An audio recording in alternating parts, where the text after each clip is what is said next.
प्यारे बच्चों, आज की इस क्लास में हम पढ़ेंगे लैग्रांजेस इक्वेशन, लैग्रांज समीकरण। लैग्रांज इक्वेशन जो है वो अपना क्या रूप रखता है। इस इक्वेशन में जो आपको ध्यान रखना है कि देखते ही आपके पास में लैग्रांज इक्वेशन पता लग जाए, तो वो एक ही है कि y इक्वल टू एक्स के मल्टीपल में कोई p का फलन होगा और जो ये तीसरी टर्म्स हैं वो भी कोई p का फलन होगा। तो ये p के कोई फलन हैं। अगर इस तरह के कोई डिफरेंट फंक्शन यहाँ पे दे रखे हों तो इसको आप इस तरह की इक्वेशन में शामिल करेंगे और ऐसी इक्वेशन को सॉल्व करने के लिए दोनों तरफ differentiation with respect to x कर देना है। जैसे ही x के रेस्पेक्ट में इसको डिफरेंशिएट करोगे तो कुछ ऐसा मिलेगा, y का dy by D x, x को छोड़ा एफ पी का F dash P D P upon D x, plus F P को छोड़ा तो x का 1 प्लस जी पी का G dash P D P upon D X. ये हो गया आपके पास में p के बराबर। अब क्या करना है, इसको लेना है इसके साथ और इस p को ले आएंगे इसके साथ। दोनों में से common D P upon D X, X F dash P plus G dash P और plus F P minus P. D P upon D X equals to p minus F P upon X F dash P plus G dash P, ये divide कर दिया। अब यहाँ क्योंकि dp upon dx इन सब के अंदर अकेला ही है, सेपरेट होगा नहीं, तो आप क्या करें, इस तरह से करें। यहाँ जैसे ही आप dp अपॉन dx को लेके आओगे तो ये इक्वेशन वेरिएबल सेपरेबल वाली भी नहीं होगी। ठीक है, तो फिर क्या करें, ये इक्वेशन होगी आपके पास में रेखिक अवकल समीकरण, लीनियर डिफरेंशियल इक्वेशन। वो कैसे? लीनियर डिफरेंशियल इक्वेशन का एक वीडियो बना रखा है, आप प्रॉपर तरीके से उसको देखना, ताकि डिफरेंशियल इक्वेशन के अंदर कहीं पर भी बीच में ये इक्वेशन बार बार आती है तो उसके बारे में अपन बहुत अच्छे ढंग से समझ पाएँ। तो देखो dp अपॉन dx हैं, लेकिन जो रेखिक अवकल समीकरण होती है उसमें तो 3 पद होते हैं। अब ये 3 टर्म्स इसमें अवेलेबल नहीं है, तो आप क्या करो, या तो इनको डिवाइड करो, डिवाइड करके कैसे ही करके आपको 3 टर्म्स लेके आनी है। अभी देखिए, जैसे इसका रेसिप्रोकल करते हैं, उल्टा करते हैं, इसको भी उल्टा करते हैं, तो ये टर्म्स आ गई।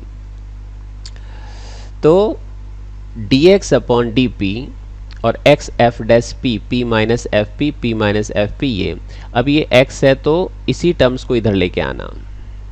ठीक है, और यहाँ पर ये जो इक्वेशन मिली है, ये इक्वेशन x में रेखिक अवकल समीकरण होगी, linear differential equation in x। ऐसा क्यों? क्योंकि अकेला x है, ये रहा x, ये p है, तो ये आपके पास में p का फंक्शन और राइट हैंड साइड में भी ये p का फंक्शन। ये एक प्रोसेस होता है एक लीनियर डिफरेंशियल इक्वेशन को पहचान करने का। तो ऐसी इक्वेशन को जब अपन सॉल्व करेंगे लीनियर डिफरेंशियल इक्वेशन को, तो फिक्स है कि इसमें x भी आएगा, c भी आएगा और p भी आएगा, मतलब इस तरह की एक रिलेशन मिलेगी। आप लोग क्या करें, इस रिलेशन और इस रिलेशन से अगर p की वैल्यू अगर निकाल पाते हो तो निकाल लेना, और उस p की वैल्यू को कहाँ रखना है, इक्वेशन नंबर 1 में रख करके अपन जनरल सॉल्यूशन को फाइंड आउट करेंगे। तो ये तो एक थ्योरी का प्रोसेस था जो हमने समझा। अब इसको एक एग्जाम्पल के थ्रू समझते हैं और निकालते हैं इसका व्यापक हल। जैसे ये इक्वेशन अगर एग्जाम में दी जाए, कहीं पर भी दी जाए, तो पहले तो पहचान करना सीखो कि ये लैग्रांजेस है या नहीं है। तो y इज इक्वल टू क्या है, एफ पी, और ये है G P, it's Lagrange's equation. ये क्या हो गई, लैग्रांजेस इक्वेशन। अगर ये लैग्रांजेस इक्वेशन है तो हमें इसका differentiation with respect to x कर देना है। x के रेस्पेक्ट में y का differentiation dy by D x, P square को छोड़ोगे तो x का 1, x को छोड़ोगे तो p स्क्वायर का 2p dp upon dx। n plus dp upon dx. Now here that value equivalent to p. p equal to p square plus 2px dp upon dx plus dp upon dx. इनमें से इन दोनों को common कर दो. Common करेंगे तो dp upon dx 2px plus 1 और ये p स्क्वायर माइनस 1. अब क्या करना है हमें यहाँ पे, dp upon dx equals to, जब आप इसको इस साइड में लेके जाओगे तो positive p minus p square, इसको अपन डिवाइड कर देंगे 2px प्लस 1. जैसा कि यहाँ पे अपन को 3 टर्म्स चाहिए रेखिक के लिए, नहीं मिल रही हैं, इसको क्या कर दो उल्टा, dx upon dp equals to 2px plus 1 और ये p माइनस पी स्क्वायर दोनों में क्या कर दो डिवाइड. जैसा कि आप जानते बेटा यहाँ x है तो अकेला x तो इसमें ही दे रखा है, इसको ले आओ इधर और इसको यहीं पे रखो, इसको यहीं रखो. तो dx अपॉन dp जब इधर लेके आओगे ना तो माइनस का साइन हो जाएगा, वो माइनस आप क्या कर देना इस नीचे वाले पार्ट में डाल दो, तो p square minus P x, ये रिजल्ट. अब पहचान करते हैं जिसको ध्यान नहीं है, ये हो गया बेटा अकेला x, ये p का फंक्शन और ये भी किसका हो गया p का फंक्शन.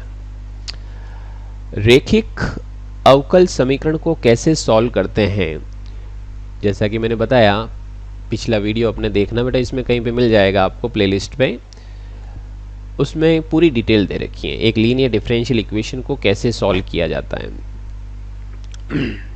तो देखिए यहाँ जब इस इक्वेशन को सॉल्व करते हैं तो उसमें हमें समाकल गुणक की जरूरत होती है IF की.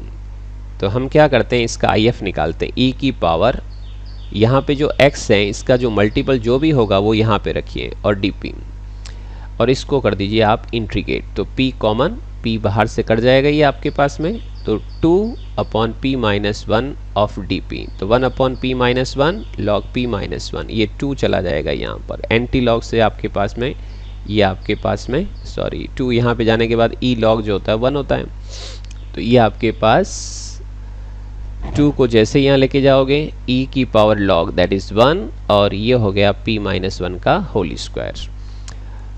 एक linear equation, linear differential equation जो होती है उसके सॉल्यूशन में, उसके व्यापक हल में क्या देखते हैं, y into IF into right hand side part लगा दीजिए.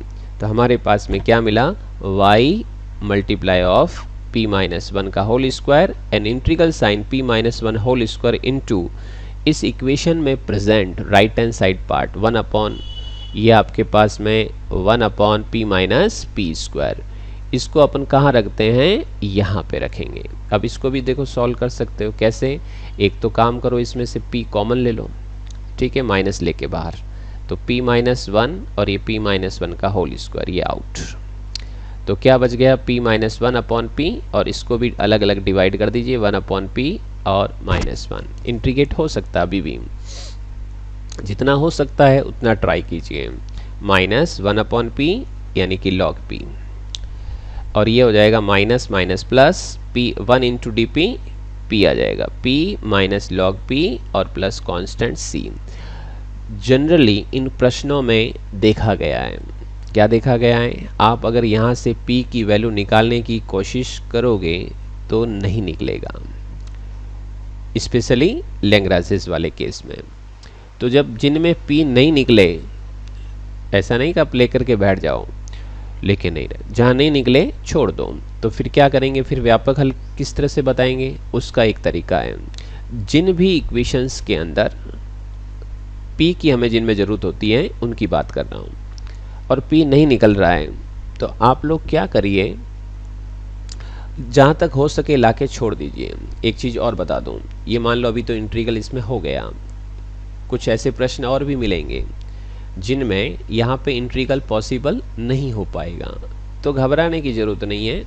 आप उस इंटीग्रल साइन में ही उसको छोड़ दीजिए और उसको कोई इक्वेशन दे दीजिए 2 नंबर, और लास्ट में एक ये वाली लाइन लिख लीजिए. क्या लिखनी है, इक्वेशन 1 यानी जो डिफरेंशियल इक्वेशन दे रखी है वो, और इक्वेशन 2 यानी जहाँ तक आप लेके आ रहे हो, ये दोनों ही मिला करके दी हुई अवकल समीकरण का क्या हो जाएगा, व्यापक हल हो जाएगा. Combined equation 1 and 2 is general solution of the differential equation. I hope ये लैग्रांजेस इक्वेशन जो दे रखी हैं, इसकी थ्योरी, इसके जो कॉन्सेप्ट और साथ में ये न्यूमेरिकल क्वेश्चन आपको समझ में आया होगा। Thank you.